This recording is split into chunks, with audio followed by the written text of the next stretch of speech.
Hi, this is Scott King with Rapid7. I'm here today to talk about shaming others who do not take security seriously enough. As a security professional for many years, I've admittedly been the instigator of shaming someone who, in my mind, was not taking security seriously enough. I can remember early in my career working in a high-stakes environment where I thought many did not understand the security directive and why security was so important. What I didn't know then is that their goals were fundamentally different than mine. And that lesson was due in large part because management at the time was not on the same page and setting the right tone for the organization. But more importantly, because of my own lack of understanding and empathy for their role and the responsibilities that it had. What I learned since then is that as a security professional, we often have the job of bringing people together to inform risk-based decision-making.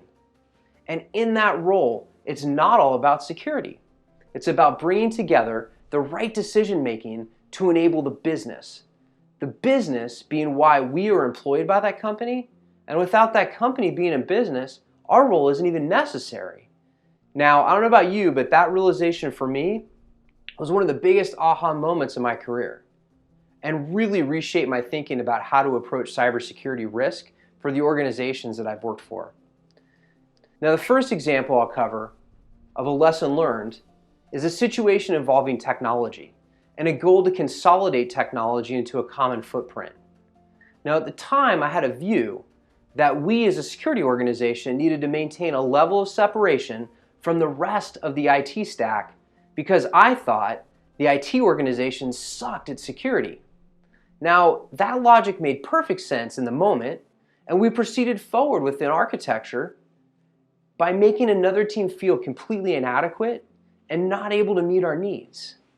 Now, after operating in that fashion for an extended period of time, we started to realize that in order to continue to manage our security infrastructure to our own policy requirements, we either needed to make an additional investment into what I'll call IT administration tasks, or divest our technology back into the supported standards from IT. Now, ultimately, we spent way more money than we needed to without gaining much in the form of lower risk or higher integrity of our systems. And the lesson learned for me out of that is that when making important decisions, don't let internal politics be the main driver, and don't blindly shame others for perceived shortcomings without doing your own due diligence. The second example I have is from a major project I was involved in to implement an organization-wide identity and access management solution.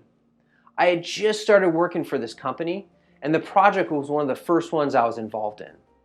From the very beginning of that project, I put my foot square in my mouth with the project manager when I stated that a decision that had been made prior to my arrival was one of the stupidest things I had ever heard.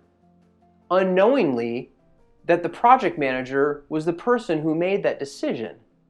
Now, that obviously created a very strained relationship with someone I needed to be working with closely as the project progressed.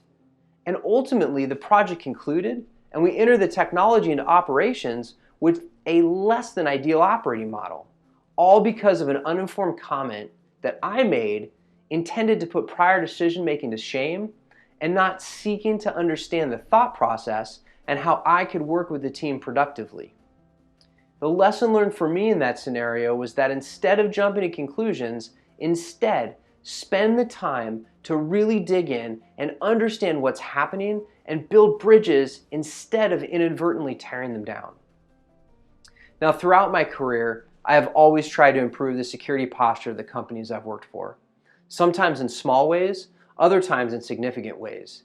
And what's a commonality from all of those roles is that I did not consistently put myself into my counterpart's shoes, whether that was a problem from an IT operational view or from a business needs perspective. Instead, I would think about the best solution from a security standpoint and not incorporate other parts of decision-making coming from the business or coming from IT challenges or costs that were involved.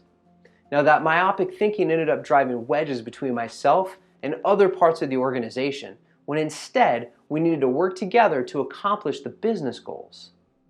It is true, though, that sometimes the security risks should outweigh other factors being considered.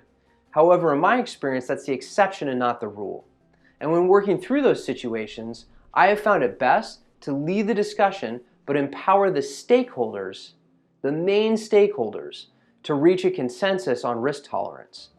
Because at the end of the day, the business drives risk management based on an informed perspective from several different viewpoints within the company, including yours.